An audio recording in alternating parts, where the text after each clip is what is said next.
Review of Mystical Theology of the Eastern Church by Vladimir Lossky, compiled by Mekbib Mulugeta, Chapter 1. Introduction. Theology and Mysticism in the Tradition of the Eastern Church. Vladimir Lossky's central point in the book Eastern Orthodox Tradition is that theology and mysticism are not separate disciplines, but rather two sides of the same reality. Below is a detailed breakdown of the chapter's key themes, arguments, and implications. Lossky challenges the common Western distinction between theology, seen as rational doctrine, and mysticism, viewed as personal experience. He argues that in Eastern Christianity, all theology is mystical because it reveals divine mystery.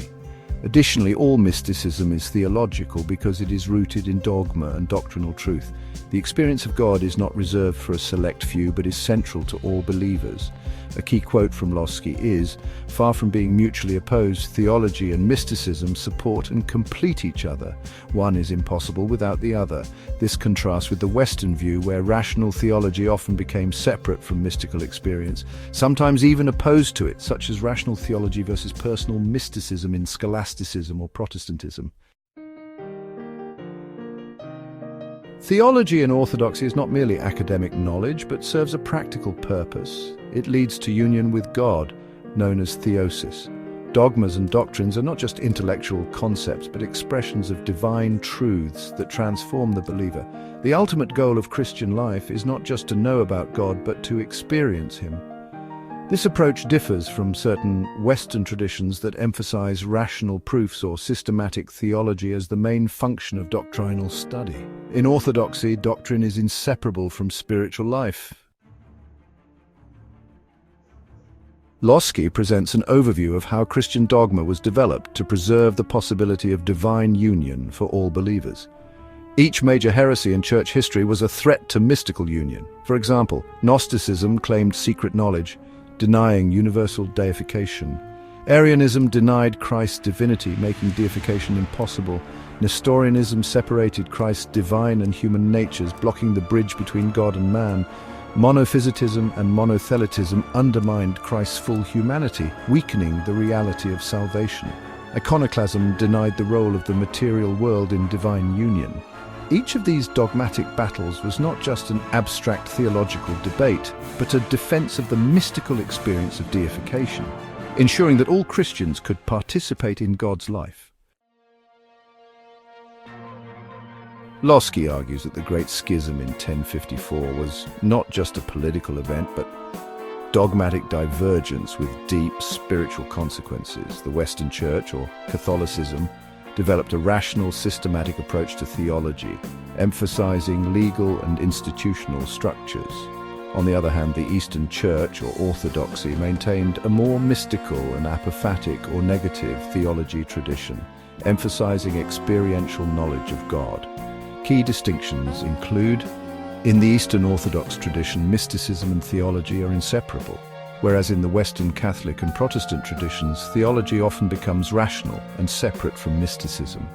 Apophatic theology in the East suggests that God is beyond human comprehension, while cataphatic theology in the West posits that God can be known through reason.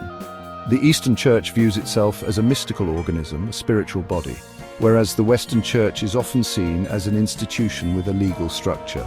Theosis, or deification, is the goal of Christian life in the East, while in the West, salvation is often seen in legal or forensic terms like justification.